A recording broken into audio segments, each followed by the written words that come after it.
Retour aux sources avec Dionysos, là que vous avez entendu, bien sûr, c'est un petit dieu, un grand dieu sur l'antenne d'IDFM. Nous sommes toujours avec Guillaume Thuillier, président de l'association Transition Project. Tu vas nous parler un peu, Guillaume, des rencontres francophones et du foot de Friends. Alors voilà, alors les rencontres francophones, c'est quelque chose qui avait déjà été organisé l'année dernière. Cette année, on a fait ça en Bourgogne. L'année dernière, c'était dans le Cher. Et donc on avait à notre disposition une grange et un grand terrain, une grande forêt. Où ça?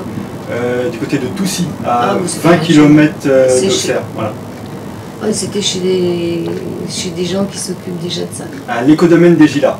Donc oui, c'est des gens qui ont déjà une grosse propriété. Qui s'appelle? Tu ne te souviens pas? Ah non, parce qu'en fait c'était... Enfin, moi je faisais partie des participants. Donc les gens qui ont géré ça avec le propriétaire... Mais ils sont déjà très écolos, ils font partie... Ah oui, tout à fait, ouais, ça fait très longtemps qu'ils développent ça. L'écodomaine des Gilas, du côté de Toussy, à 20 km d'Auxerre. Et donc on avait ça à notre disposition, et le but c'était de créer une sorte de camping autonome pendant 15 jours, etc. Donc il y a pas mal de gens qui sont venus, il y avait des tentes, il y avait...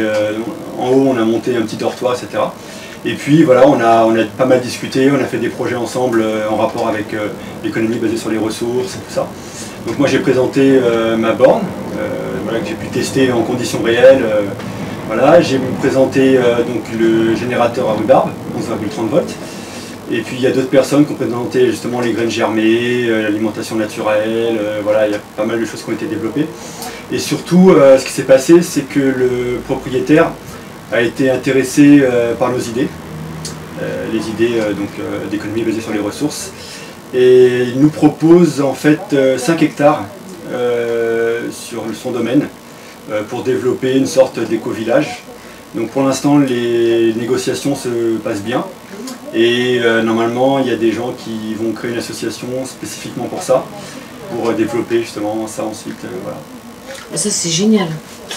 Alors ça c'est c'était pour les rencontres francophones. Les rencontres francophones. Et le food de Friends? Alors Food Friends, c'est une entreprise que je viens de créer. Ça veut dire amis au pluriel, voilà. La nourriture. Food Friends, ouais, food la nourriture, Friends les amis. Donc c'est parti justement sur l'idée de la première association de faire des achats groupés alimentaires. Et ensuite, donc, comme je t'ai expliqué, il y a eu une différence de point de vue. Et c'est là que j'ai connu justement la ruche qui dit oui, le système où il y a des achats groupés auprès d'agriculteurs locaux, qui ensuite ramènent ça chez un particulier, qui ensuite propose en fait une pièce chez lui pour que les gens viennent chercher à un jour donné, quoi.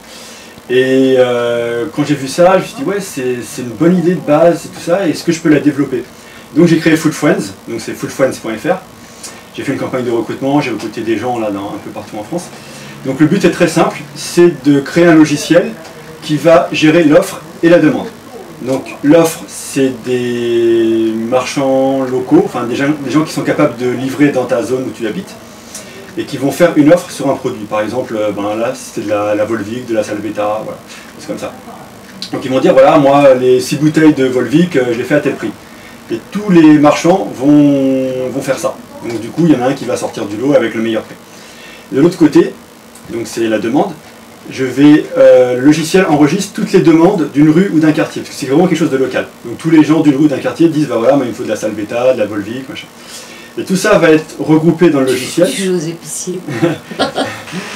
Tout ça va être regroupé dans un logiciel, et ensuite, donc, on va savoir combien il faut, c'est un exemple, mais c'est pour donner l'idée, on va savoir combien il faut de Volvic dans la rue pour la semaine, et donc on va envoyer la demande au marchand qui a le meilleur prix. Et ensuite, le marchand qui a le meilleur prix va livrer à ce qu'on appelle un agent local, c'est-à-dire quelqu'un dans ta rue ou dans ton quartier, qui va recevoir tout ça. Et ensuite, cette personne, en général, bon, j'ai une préférence pour les personnes au chômage qui peuvent faire ça justement pour gagner un peu d'argent, parce qu'il y a une commission à chaque livraison, va te livrer, donc c'est un voisin, va te livrer ton colis. Donc ça permet d'éviter de faire la queue au supermarché, de se déplacer au supermarché, commande en ligne à 14 sur 24. Il fait l'épicier finalement. Ouais, voilà. Mais au lieu d'être l'épicier, il va tuer l'épicier du coin. C'est une gestion intelligente locale. Mais pourquoi tu ne passes pas directement avec les épiciers? Parce qu'il va tuer l'épicier du coin. Bah, s'il est capable de faire un meilleur prix que le meilleur marchand enregistré dans le système, oui. C'est vraiment celui qui est capable de faire le meilleur prix qui gagne. Qui gagne la vente par rapport aux besoins de la rue ou du quartier. C'est encore pire que les grandes surfaces. Parce que tu vas tuer les petits, là, je veux dire. Enfin, tu vas tuer. Et puis si du coup, oui, parce que comment ça va marcher au niveau juridique, ça, je veux dire... Ah, bah alors, moi, regardé, oui, moi je me suis enregistré en tant qu'auto-entrepreneur. Oui, ça veut dire, mais tu fais du commerce, là. Oui, oui, tout à fait. Oui, là, c'est vraiment une chose qui est en dehors de mes projets associatifs, etc., de l'économie. C'est vrai, là, c'est vraiment une entreprise commerciale. Donc voilà un petit peu l'idée de Food Friends, c'est vraiment de mixer l'offre et la demande de manière informatique dans un logiciel et de distribuer localement aux habitants. Voilà. Donc en fait, si tu veux, tu t'inscris gratuitement sur le site. Et donc là, pour l'instant, on est en train de faire la campagne, donc ça marche que pour les personnes qui ont un agent local dans leur rue ou dans leur quartier. Donc les personnes reçoivent des messages d'information et donc ensuite s'inscrivent gratuitement sur le site. Et le jour où il y a une vente, en fait, on leur envoie un mail pour leur dire de se connecter et ils ont tous les produits avec tous les prix. Et après, ben, simplement, tu cliques sur les produits que tu veux, tu passes ta commande. Mais après, il faut que celui qui récupère la marchandise, il est quand même un local assez grand. Il faut quand même qu'ils tiennent un registre comptable parce qu'il y a de l'argent quand même. Voilà, les personnes qui sont agents locaux, donc si ça commence à bien se développer pour elles, eux aussi sont encouragés à passer en tant qu'auto-entrepreneur voilà, pour développer le business localement. Quoi. Voilà, donc parce que si tu veux, en fait, je me suis rendu compte de deux choses. Déjà, il y a beaucoup de jeunes au chômage. Donc ça leur permet d'avoir un travail dans leur quartier, quoi, tout simplement. Et ensuite, après, on a aussi une population vieillissante en France. Donc ça peut aussi, on va dire, créer un lien entre les jeunes et les moins jeunes et permettre aux personnes âgées de moins se déplacer si elles sont fatiguées, etc. C'est une bonne solution dans un sens et dans l'autre, je te dis, ces emplois d'auto-entrepreneurs, ça a tendance à tuer les artisans, les professions libérales, tous ceux qui sont là et qui finalement ont des charges invraisemblables. Ont des locaux à payer, enfin des locaux à payer, ont des lignes téléphoniques à payer, je veux dire, tu vois ce que je veux dire. Je suis d'accord avec toi, parce qu'en tant qu'auto-entrepreneur, déjà, le client final ne paye pas la TVA.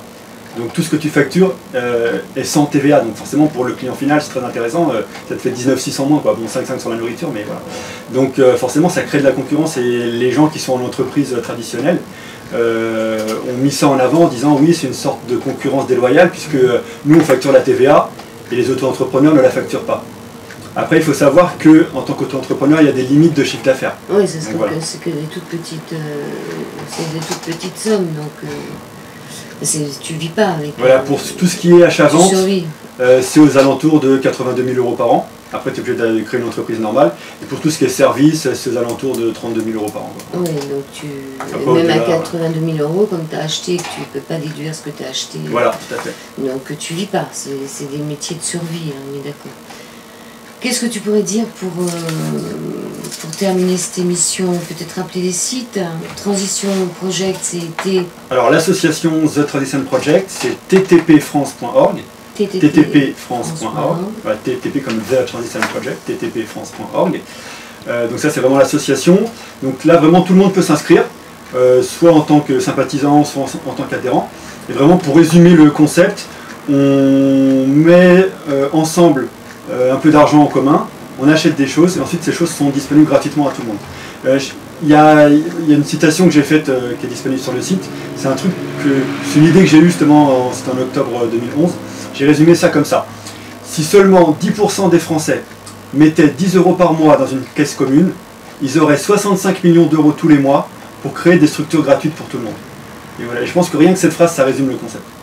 Si on mettait juste tout le monde 10 euros par mois dans une caisse commune, on pourrait fabriquer tout ce qu'on veut, mais ensuite il suffit simplement que cette structure soit disponible pour tout le monde. Voilà. Mais par exemple, là, ta thermos, là, qui est ta batterie solaire, elle n'est pas gratuite celle-là, je veux dire, tu ne l'auras pas gratuitement sur le site. Hein. Voilà, donc si tu veux, là on est vraiment au tout début de projet, puisque je me suis expliqué, il y avait une autre association avant, là on a recréé ce Transition Project derrière. Donc pour l'instant, effectivement, on est toujours dans un système comme ça, et on doit acheter, tester, machin, etc. Donc c'est pour ça qu'on a besoin d'adhérents pour mettre un petit peu d'argent pour pouvoir tester ces machines-là. Mais une fois qu'on aura assez d'argent, une fois qu'on aura investi ça dans des projets à vocation sociale et à vocation quasi gratuite à la fin, on va créer de plus en plus de structures, et toutes ces structures qui seront créées seront des structures avec une idéologie d'économie basée sur les ressources. Donc les biens et les services accessibles à tout le monde, voilà. Sans discrimination de sexe, race ou religion, etc. Ça, c'est l'idée qu'il y a derrière. Mais pour l'instant, c'est vrai que ça s'appelle The Transition Project, c'est-à-dire qu'on connaît ce que c'est que le BR, l'économie basée sur les ressources, mais on sait très bien qu'on ne peut pas y passer du jour au lendemain. Donc il faut une phase de transition, cette phase de transition peut se faire justement par des projets comme les rencontres francophones, en créant un éco-village, par The Transition Project, en créant une association, en expliquant aux gens que si on mettait tous un peu d'argent ensemble, on peut acheter des choses ensemble et ensuite c'est disponible pour tout le monde. La borne que j'ai là... C'est la coopérative finalement. Oui, voilà. La borne que j'ai là, pour l'instant, elle sert de test. Mais une fois que j'aurai fini mes tests, n'importe quel adhérent pourra me dire « Tiens, Guillaume, j'en ai besoin pendant 2 semaines. » Je dis « Bah attends, je te la porte, pendant 2 semaines, tu l'as. » Elle est accessible à tous les adhérents. C'est aussi simple que ça. Une fois qu'on l'a, c'est accessible à tout le monde. Voilà. J'espère que c'est pas trop utopiste. Ah, ça va prendre du temps, ça on en a conscience. Et alors pour Food Friends, il y a un site. Et Food Friends, donc foodfriends.fr. F2OD, plus loin, FRIND, Voilà, food, donc comme nourriture en anglais, F-O-O-D, et friends comme amis au pluriel, F-R-I-E-N-D-S.fr, Food Friends en un seul mot. Et donc là pour l'instant on est en train de faire la campagne de marketing, ça fonctionne uniquement dans les zones où il y a des agents locaux. Et si quelqu'un cherche un travail justement ici dans le 95, puisque vous êtes la radio du Val d'Oise, il peut aller sur le site, nous contacter, il y a un formulaire de contact et devenir agent local et voilà, avoir un travail local dans son quartier tout simplement. Ok, bah merci Guillaume Thuyer. On va terminer cette émission. C'était vraiment une retour aux sources, quoique c'est pas vraiment un retour aux sources, c'est plutôt aller vers quelque chose de nouveau, hein, on est d'accord, c'est une transition, un projet. Appliquer le meilleur de ce qu'on sait maintenant dans un but environnemental, humain, social. Et le Venus Project, il est toujours en anglais ou il y a une partie en français? Alors The Venus Project... Tu cherches les traducteurs aussi. Oui, The Venus Project, quelque chose qui est bien établi maintenant au niveau mondial, donc ils ont des équipes de traduction. En France, il y a des gens qui traduisent, voilà, tous les films en anglais sont sous-titrés en français. D'accord, et toi tu cherches des traducteurs, s'il y en a qui nous écoutent. Voilà, aussi, pour The Transition Project, on a aussi un site international et on cherche des gens qui veulent traduire du français vers l'anglais principalement, mais aussi dans d'autres langues. Merci Guillaume Thuyer, merci beaucoup.